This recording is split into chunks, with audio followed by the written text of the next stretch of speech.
And good afternoon, everybody. Here is your notes and examples on section 3.5, and it's going to be covering the double and half angle identities. And here are your new formulas. So you have a double angle identity for sine. So a double angle basically means we're going to rewrite the angle that we have as 2 times something, and then we will put it into the formula. And here's your double angle identity for tangent. And there's 3 options for cosine. So the first one is cosine squared minus sine squared. But using our Pythagorean identities, we can rewrite those into 2 other forms. We can write it into this form, 2 cosine x squared minus 1. Or you could rewrite it into this form, which is 1 minus 2 sine squared. So all 3 of those are going to work. And let's go ahead and show how to use these. So let's just do an example or two. So if we did the sine of 120, how could we rewrite the 120 as something being doubled? So 2 times something. So we could say it's the same thing as the sine of 2 times 60. And then we're going to use our double angle formula. So the 60 is basically the x right here. So this is our x value in the formula. So it's going to be 2 sine, and what's the x value in this case? 60. And then cosine of 60. And then we just want to evaluate, so we're going to need a picture for 60 degrees.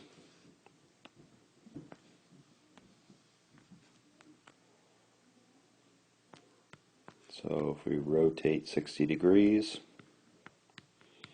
what's across from the 60? That's going to be radical 3. And what's across from the 30? That's 1. And the hypotenuse is 2. So it will be 2. What is the sine ratio at 60? So sine is y to r. So it will be radical 3 to 2. That's your y to r ratio for a sine at 60. Multiplied by the cosine ratio at 60 is x to r. So that will be 1 to 2. So this is over 1 if you want to make them all fractions. So what do you have up top? 2 times radical 3 times 1. So 2 radical 3 times 1. And 1 times 2 down bottom. And then you can simplify. 2 goes into itself once. 2 goes into that twice. So radical 3 over 2. And that should be your final answer. And let's try the one with tangent.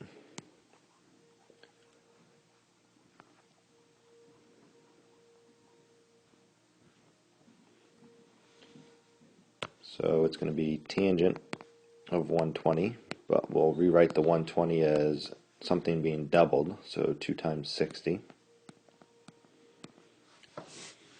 And put that into the formula, so it's going to be 2 tangent of the x value, so our x in this case is the 60.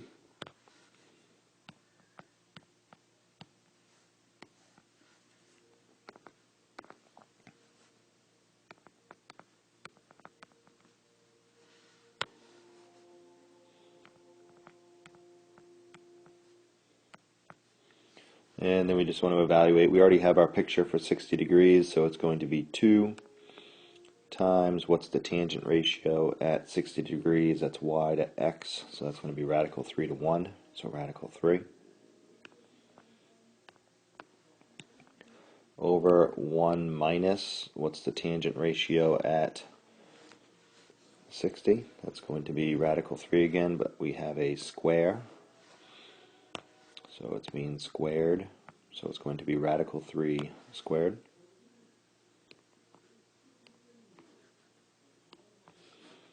And then simplify.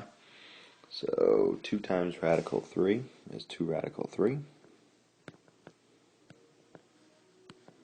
And radical 3 squared would just be 3, so 1 minus 3, which is negative 2. And then your 2's will cancel, so we should get negative radical 3.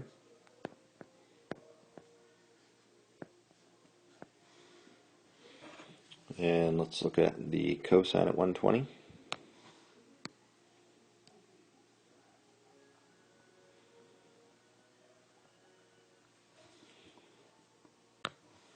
So cosine, and we'll rewrite it as 2 times 60. And you have 3 choices. You can do this one, or this one. It doesn't really matter which one you do. Let's just do the first one. So it's going to be cosine of 60 squared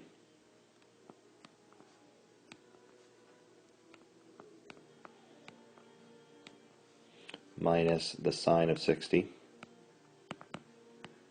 squared. What's the cosine ratio at 60? So look at your picture. Cosine ratio is x to r, so 1 to 2. But don't forget we're going to square that. So we're going to have to square that ratio minus, what's the sine ratio? That was radical 3 to 2.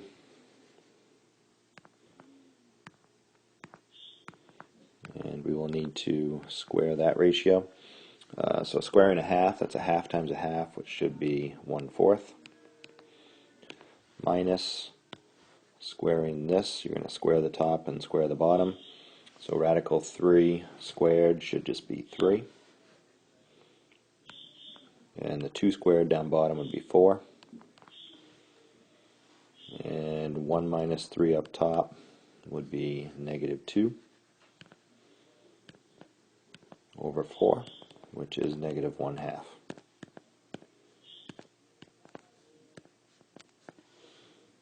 And on the back side of the notes you have the half angle formulas. So here are your half angle formulas. You have the sine of a half angle, cosine of a half angle. Tangent has 3. I would recommend, you don't have to memorize all 3 or use all 3. I think this one is typically the easier one to use because it gets you the simplest denominator. So if you end up having to rationalize your fraction, you kind of already have a somewhat simplified denominator. You just have one term instead of multiple terms.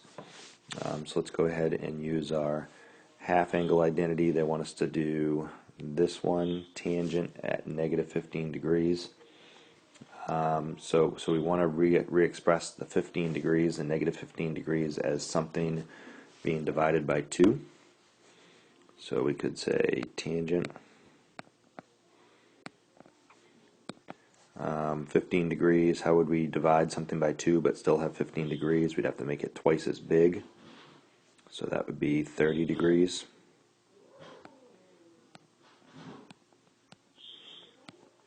Divided by 2. And then put it into the formula. So if we use this formula, our x value is that 30 degrees. So it'll be 1 minus cosine at negative 30 degrees.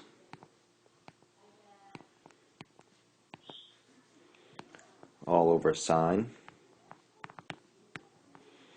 at negative 30 degrees. And you have a negative angle to work with here. You could have kicked that out to the front using your even and odd properties and just worked with a positive 30, and then you'd have a minus in front of everything. It doesn't technically make a difference. It's kind of personal preference on how you want to go with it. So cosine at negative 30 degrees, we'll need a picture at a rotation of negative 30 degrees. So that would be negative 30. What are the side lengths of your triangle? So across from the 30 you should have a 1. and in this case it's a -1 because it's going down. Across from the 60 you should have a radical 3, and this would be your 2. So what is your cosine ratio? Cosine is x to r. So it'll be 1 minus the cosine ratio is x to r, so radical 3 to 2.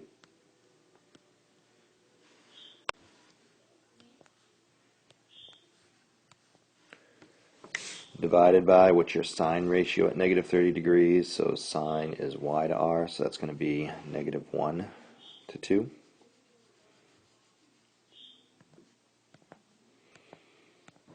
And once you're here, the trig is all done, you can go ahead and simplify. So up top, if we're going to get those two terms together, you're going to need a common denominator. So that's going to be 2 over 2 minus radical 3 over 2 all over -1/2. And up top in the fractions you have 2 minus radical 3 all over 2.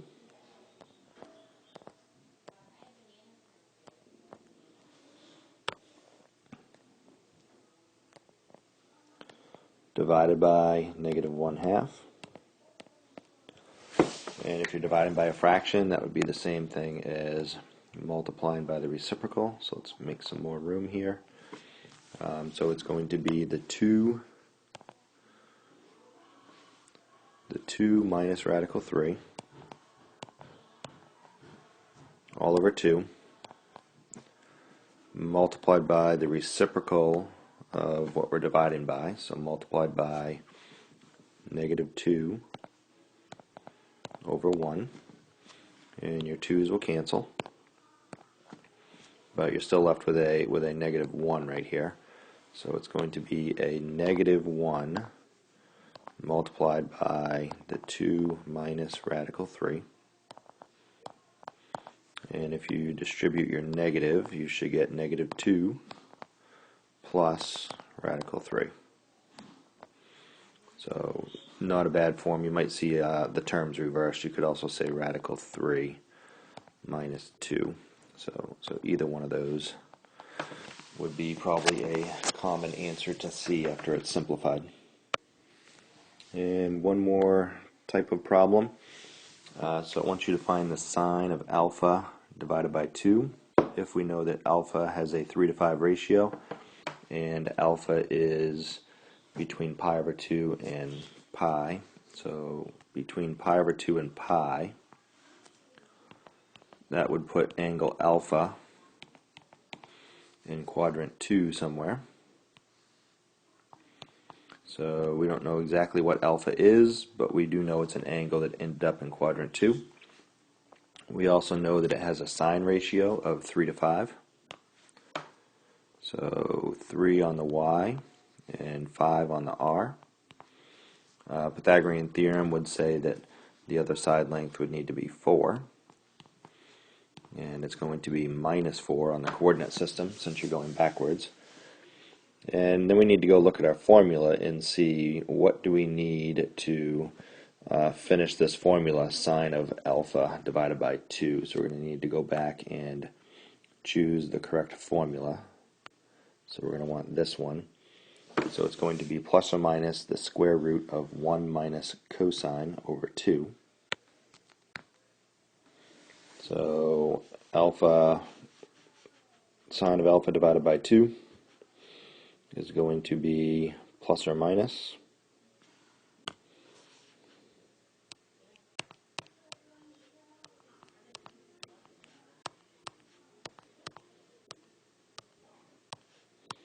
the square root of 1 minus cosine.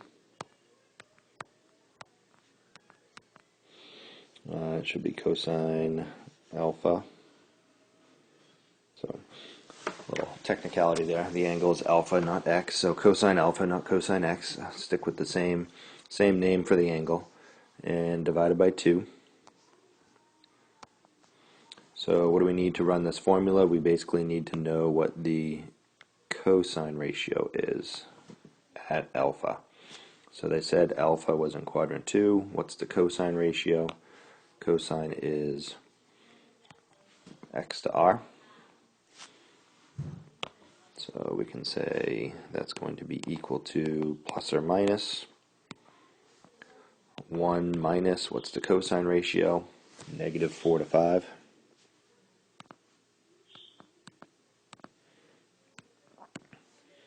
All over 2. And if we're going to simplify this, we'll need a common denominator, so we'll call it 5 over 5. 2 negatives in a row, that's going to make it plus 4 over 5, all divided by 2. So plus or minus square root, put your fractions together in that numerator. So 5 plus 4 is 9, so 9 over 5. Divided by 2.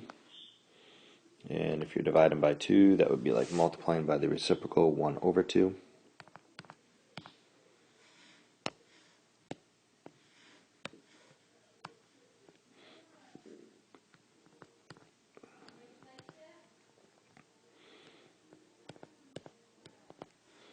And plus or minus the square root of 9 over 10. And then from here you'll have to decide you're going to give the square root to both the top and the bottom, or you're just going to leave it as this. You would probably want to, maybe in this case, square root both the top and the bottom, because 9 is a perfect square. And that's going to leave us with the square root of 9 over the square root of 10. And square root of 9 is 3 over square root of 10, and then you could rationalize, multiply top and bottom by square root of 10. So that would be 3 square roots of 10 all over 10. And you technically have two numbers here, plus and minus, so which one is it? So they want you to find the value of sine of alpha over 2. So for this you need to choose whether it's plus or minus. So if alpha is in quadrant 2 and we're looking for sine of 1/2 alpha, half alpha would be half that, so it's going to end up probably back in quadrant 1. So another way to kind of think of that is if you look at their original statement up here, they said that alpha is between pi over 2 and pi. So if you divide alpha by 2, then you'll have to divide this by 2 and divide this by 2. So alpha divided by 2 would be an angle that's between pi over 4